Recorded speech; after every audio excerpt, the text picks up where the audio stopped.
Modi government ने हमसे appeal की है कि 1 साल के अंदर जितना कम हो सके हम गोल्ड खरीदें, इंटरनेशनल फ़्लाइट्स कम से कम लें, पेट्रोल और डीज़ल की कंज़प्शन भी कम करें और ज़्यादा से ज़्यादा कोशिश करें कि वर्क फ्रॉम होम करें।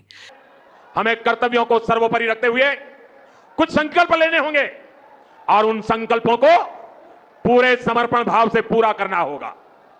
जैसे एक बड़ा संकल्प है पेट्रोल डीजल का संयम से इस्तेमाल करना। शहरों में जहां मेट्रो है वहां हम तय करें कि हम मेट्रो का ही उपयोग करेंगे, फिर कार पूल करने का प्रयास करें। गोल्ड यानी सोने की खरीद एक और पहलू है जिसमें विदेशी मुद्रा बहुत अधिक खर्च होती है। एक जमाना था जब संकट आता था, कोई युद्ध होता था तो लोग देश हित में सोना दान दे देते थे।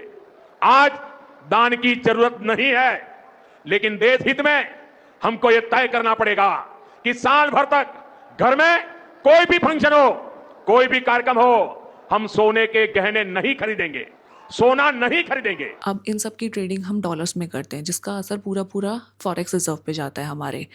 अगर देखा जाए तो इस साल हमने 175 बिलियन डॉलर्स हमने तेल पे खर्च कराए, 72 बिलियन डॉलर्स हमने गोल्ड पे खर्च कराए।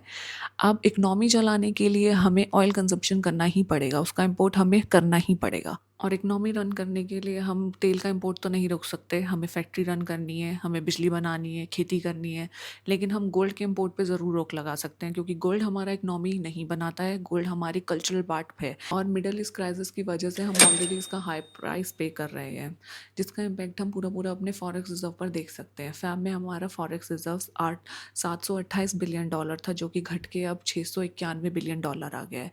38 बिलियन का डाउनफॉल हमने सिर्फ 2 महीने में अपना देखा है।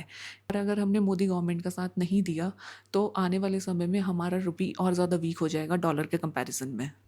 इसका रिजल्ट होगा इकोनॉमी में इन्फ्लेशन का आना। लेकिन अब बहुत सारे लोग कहेंगे कि हमारी इकोनॉमी में बहुत ज़्यादा महंगाई आ चुकी है, लेकिन अभी भी उतनी महंगाई नहीं आई है, क्योंकि महंगाई को मेजर करने के लिए बहुत सारे फैक्टर्स होते हैं। लेकिन हम अभी कुछ पे बात करते हैं, जैसे फॉर एग्जांपल पेट्रोल। 2004 से लेकर 2014 तक देखा जाए तो 35 से 71 रुपये तक का पेट्रोल बढ़ा है, और 2014 से देखा जाए आज तक का तो 71 से 95 रुपये का बढ़ोतरी हुई है।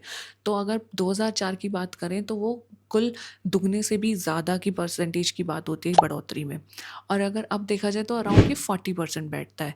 तो अब आप खुद जज कर सकते हैं कि महंगाई कहाँ पर बढ़ी थी। और कांग्रेस गवर्नमेंट ने सेम 2013 में हमसे सेम अपील की थी गोल्ड कम खरीदने की, अपने इकनॉमी को बैलेंस आउट करने के लिए, जबकि तब ना तो कोई ग्लोबल क्राइसिस थे, ना कोई वॉर सिचुएशन थी। तो हम तब अगर गवर्नमेंट को सपोर्ट कर सकते थे तो अब क्यों नहीं।